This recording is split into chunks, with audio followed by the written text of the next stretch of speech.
He said he loved me. But he also loved my bank account more. That's how this story starts. Not with romance. Not with butterflies. But with a $200,000 lie wrapped in I love yous and a diamond ring he didn't even pay for. My name is Ariel Monroe.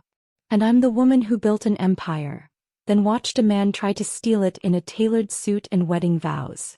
But here's the part he didn't count on. I didn't just walk away. I walked away richer. Stronger. And I took everything he thought he could take from me, plus interest. They say love makes you blind. But for me it made me generous. And that generosity nearly became my downfall. I met Daniel at a tech gala. I was on the cover of Forbes Women that month. Youngest Black female founder to scale a sustainable fashion startup past 8 figures.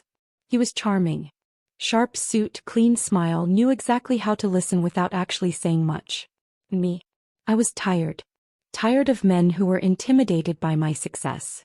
Tired of being the exception in boardrooms full of men twice my age. Tired of being the breadwinner, boss, and still falling asleep alone.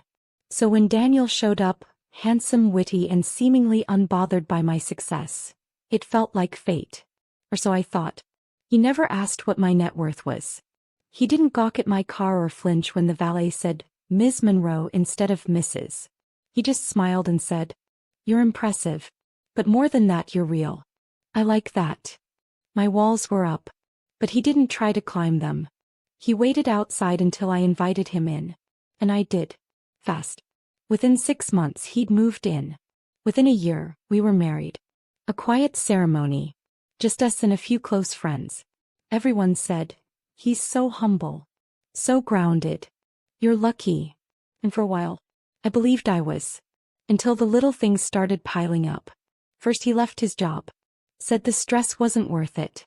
That he wanted to build something of his own. Then he asked me to co-sign a business loan. Said it was temporary, that he'd pay me back. I did it. Of course I did. He was my husband. My partner. The man who rubbed my feet after 14-hour workdays and whispered, "I've got you," when the world felt too heavy. But soon temporary became months. Then years. And my bank account kept draining, while his ambitions stayed conveniently unfinished. I kept telling myself this was marriage. Sacrifice. Support. Until I found the folder. It was tucked behind old tax documents in the office drawer I never opened. Inside. Statements. Bank transfers. Receipts. Second phone I didn't know about. Conversations. Flirtations. Hotel stays. With names I didn't recognize and dates that lined up perfectly with his out-of-town business trips. And then I saw it. She thinks she's the boss. But when I'm done I'll have half. She won't even see it coming. That's what he wrote, to someone else. About me. That moment. It didn't break me. It activated me. Because you don't spend a decade building your own table.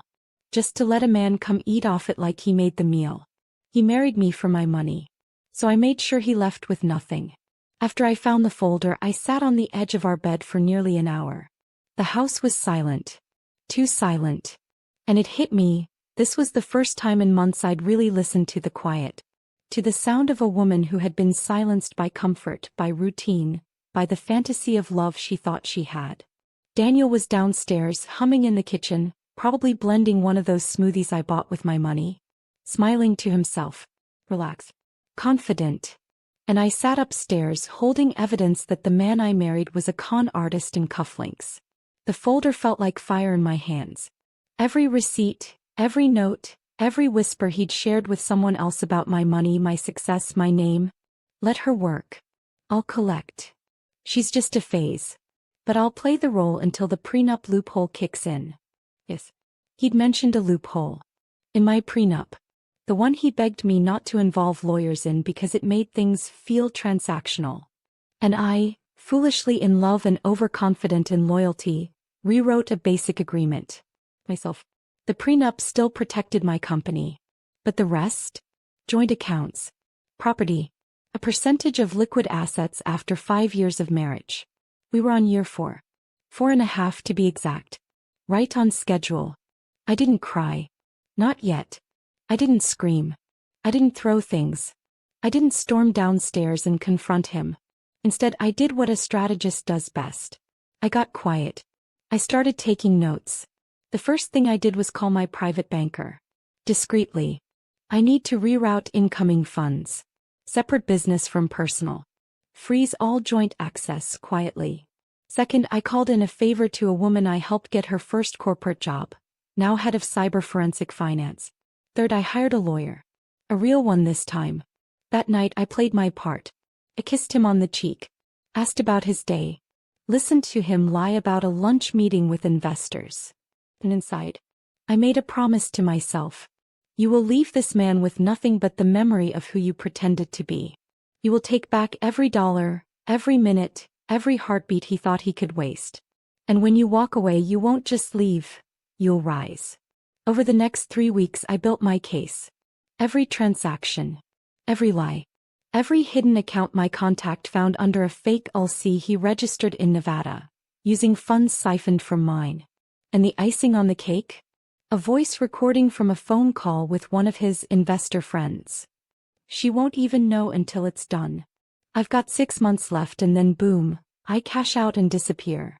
That was the final straw. But I wasn't just going to leave. No, I was going to flip the game. He married me thinking I was just another rich woman who wanted love more than protection. But what he didn't know is, I built my business from pain. And I knew exactly how to turn betrayal into leverage. I called my lawyer. I want a quiet separation plan. No divorce yet. Just move my name off everything non-essential. Transfer property deeds to my holding company. Pull liquidity from anything he might touch. Then I changed the locks on my digital life. Emails. Business access. Passwords. 2-factor verification across the board. The final phase. I let him think we were fine. Let him take me to dinner. Let him post a throwback photo on our anniversary with some cheesy caption about power couple goals. Let him believe I was still his. And then, on a Monday morning when I knew he was out, I left. Not just the house. The life. I relocated. Rerouted. Rebuilt. Every trace of me moved without a word. And I left a single envelope taped to the fridge. Inside, a flash drive. With everything. The bank statements. The fake LLC paperwork. The voice recordings. Screenshots of conversations he never thought I'd find. Legal notices. Frozen accounts. A note that said, I hope the plan was worth it. Because now you can't touch a single cent. Signed, the woman who was never your fool, only your lesson. That night I sat in my new penthouse, rented in my company's name, drinking wine I bought with money he'll never see again. And for the first time in years, I exhaled. Because I wasn't the victim in his story. I was the plot twist he didn't see coming. They say the best revenge is living well. But I disagree. The best revenge? Living well while making sure they can never live off you again. Daniel called 17 times that first day. Left 8 voicemails. Texted, emailed, DM'd from burner accounts he thought I wouldn't recognize. Each message more frantic than the last. Ariel, baby, where are you? Let's talk. This is crazy. We can fix this. You're overreacting. This isn't what you think it is. Okay, we need to discuss finances. There's stuff that needs your signature. That last one, that was the one that made me laugh out loud. Because what Daniel didn't realize was, I already signed everything that mattered. And none of it had his name on it. My lawyer filed a formal separation. Quiet. Discreet. Airtight. He couldn't access any joint funds. Couldn't touch the properties, because they were now owned by shell corporations tied to my holding company. And the only thing left in our shared account? $32.79. I left it there on purpose. A reminder. So I wasn't done. Because taking back my money was just step 1. Now it was time to take back my narrative. Daniel had always been careful. Never outright abusive. Never left bruises. He weaponized silence and charm and manipulation. But paper never lies. So I gathered everything. Financial documents. Screenshots. Anonymous tips from 2 women he'd been seeing while married to the money. And I did what I do best. I told a story. I published a feature-length piece on my own platform. I wasn't his wife, I was his business plan. Within 48 hours it went viral. It quoted, circulated. Not out of revenge, but because so many women saw themselves in it. Women who had been used, gaslit, convinced they were lucky to be loved when in reality they were being leveraged. The emails came flooding in. You told my story. He did the same to me. I've been afraid to speak, but now I'm ready.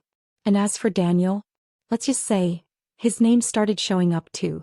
Not in the way he liked, but in the comment sections. In anonymous exposés. In job boards where his consulting business was suddenly toxic to touch. Then came the press. Podcasts. Interviews. Panel invites. People didn't want the gossip. They wanted the lesson. How to protect your heart and your assets. How to see the signs before you're 5 years in and bleeding financially. I never used his full name. I didn't need to. The people who needed to know knew. And the people who had been watching our perfect marriage from the outside, they got the truth. From me. On my terms. What Daniel underestimated wasn't my money. It was my voice. Because once I stopped using it to soothe his ego, I used it to expose his game. About a month later I got a cease and desist letter. From his lawyer. It was laughable. Empty threats scribbled on letterhead from a firm that barely existed. My attorney read it, rolled his eyes and said, "Let him swing. You've already won." And he was right. Because by then, I had 2 book deals. A 6-figure brand partnership with a female finance startup. And a documentary in development about financial abuse in modern marriages. All built from the ashes of the relationship Daniel tried to bury me in. One day I ran into his mother at a gala. She looked at me with this complicated mix of pride and pain. "I always liked you, Ariel," she said. "I just didn't realize you were the prize." I smiled gently. Neither did he. Revenge doesn't always look like fire and chaos. Sometimes it looks like success. Clean, cold, silent. Sometimes it's not about ruining him. It's about rebuilding you, louder than his lies ever were. It happened in the most unexpected place. A networking brunch for founders and investors. An invite-only rooftop event in Manhattan. I just stepped off stage from a panel called Protecting Your Power. Women, Wealth, and What They Don't Tell You. Bernie, right? I was sipping cucumber water and talking to a venture capitalist when I felt it. That cold, familiar stare burning across the back of my neck. I turned and there he was. Daniel. He looked older. Not in the way time makes you age, but in the way guilt makes you hollow. The suit didn't fit as sharp. The smile didn't land like it used to. The confidence? Gone. Replaced by desperation in disguise. Ariel. He said my name like he still had access to it. He didn't. I stepped away from the conversation and faced him. "You shouldn't be here." "I was invited," he said quickly. "Didn't know you'd be speaking. Or maybe I did." There was. The game. The manipulation laced in charm. But this time, I wasn't playing. "Whatever you're looking for, Daniel, it's not here. Not in me." "I'm not looking for anything," he lied. "I just wanted to talk. Face to face." I raised an eyebrow. "You had years to talk. You chose silence, betrayal, and bank transfers behind my back. You lost the right to talk to me when you chose to use me."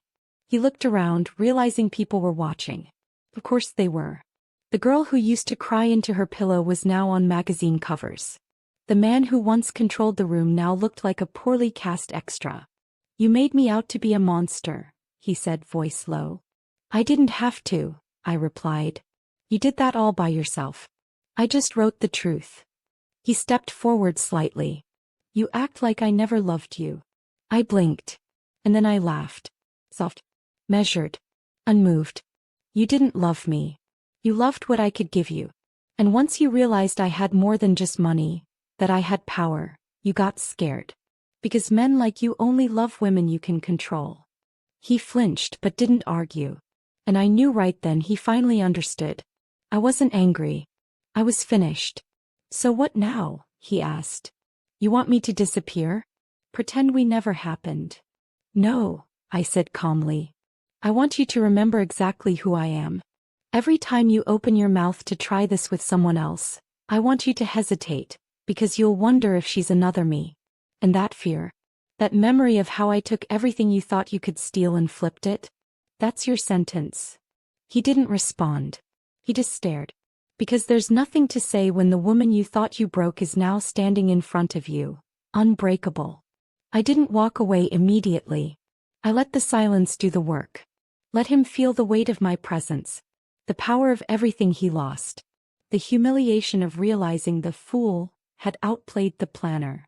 And then I turned around and walked back to my table where investors were still waiting, where my life was still unfolding, in my hands. That was the last time I saw him in person. But not the last time I heard about him. Apparently he tried starting a new business. No one would fund him. Too many whispers. Too much bad press. Some say karma caught up with him. But I don't believe in karma the way others do.